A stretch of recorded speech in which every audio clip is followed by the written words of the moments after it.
This is Sportscentre. Hey, I'm Marissa Roberto, and it looked like the Jays were going to create a little more separation in the AL East last night. But for the second time in his last 2 appearances, they got Jeff Hoffman. And now that lead in the AL East is just 4 over Boston and 4.5 over the Yankees. And I know I've said this before, but it kind of feels like the Yankees are coming. They've won 3 straight and are 7-3 in their last 10. With those 3 losses, all coming to Boston, who are also very hot right now, with 5 wins in their last 6 games. And they're dominant in those games, outscoring their opponents 30-14. Oh God, I hate when they do this because it's so Toronto to start losing momentum and then have everyone else in the division start gaining momentum just to have a very last minute down to the wire, will they or won't they? Oh God, why is it always the case? But back to the pressing question at hand. Do the Jays have a closer problem? Hoffman was shelled for 3 hits and 4 earned runs in just 2/3 of an inning last night. He gave up 2 home runs.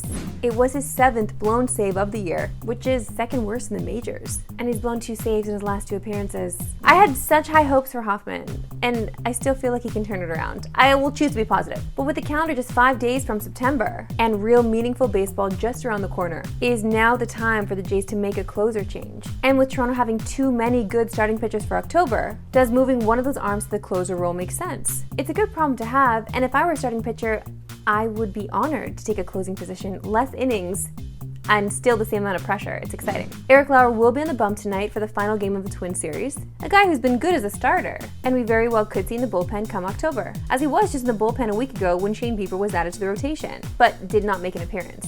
The Jays might be tipping their hat to this. Lauer does make sense for the pen, so let's give it a shot. Breaking news! According to Adam Schefter, Rashee Rice is expected to be suspended for 6 games by the NFL for violating the league's personal conduct policy. The Chiefs will be without their number 1 receiver for games against the Chargers, Eagles, Giants, Ravens, Jags, and Lions.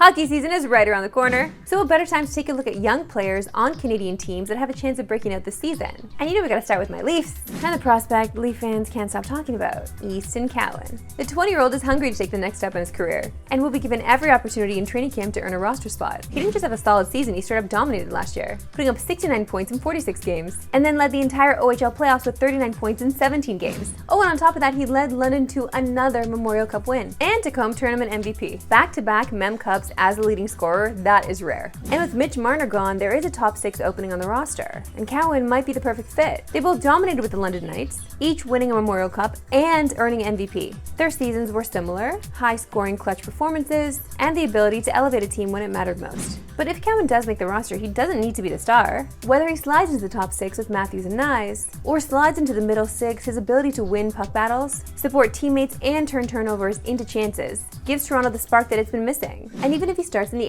AHL, his game translates instantly, with his keen, sharp hockey sense that makes a difference every time he touches the ice. High compete, sharp hockey sense, and an ability to make an impact every time he touches the ice. If camp goes like those junior playoffs, this could be the year Cowan goes from top prospect to NHL difference maker. It's nice to have hope, especially as a Leaf fan. Time now for my favorite segment on yours, We Love Sports Today. Why we love sports today. And this next segment literally combines my 2 favorite things: video games and Taylor Swift. Oh, we're missing his little Seinfeld for the trifecta. Yeah, that was, for those of you that don't watch Seinfeld, that was a Seinfeld reference.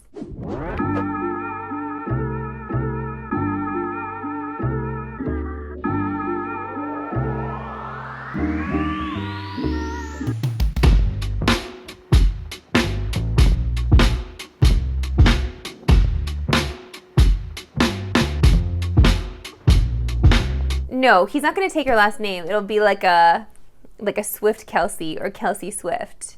It should be hyphenated. And I'm sure you Swift haters love that we started the show yesterday with the announcement of their engagement. Did that just for you. But it's a very exciting time for Swifties and football fans alike. They're 2 favorite things coming together in a beautiful way. I'm excited. And if you look into it, there's some lore there too, okay? She announced it on the 26th. My producer thinks it's a 2 times 13 equals 26 because she loves the number 13. I don't think that was it, but I think that the 26th is also number 26 on Tortured Poets is The Prophecy, and you should really listen to that song. It's one of my favorites. So she basically got engaged for me.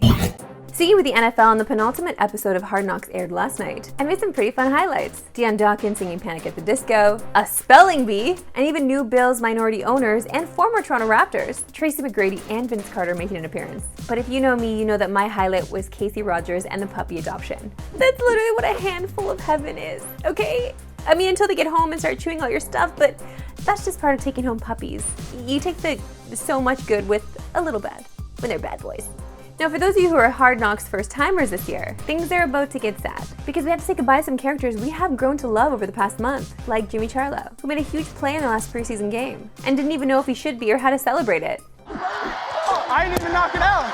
Jimmy Charlo recovers the loose football.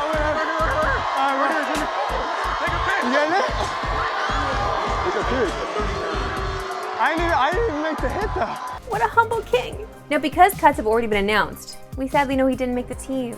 But will we, the viewer, be in the room next week when he gets let go? I hope we are, but for his sake, man, I hope we're not. You can watch episode 4 of Hard Knocks now streaming right now on Crave. And we're going to talk more Hard Knocks after next week's finale. That's it for me today. We'll see you picking around 3 Eastern New Pacific. Have a good one.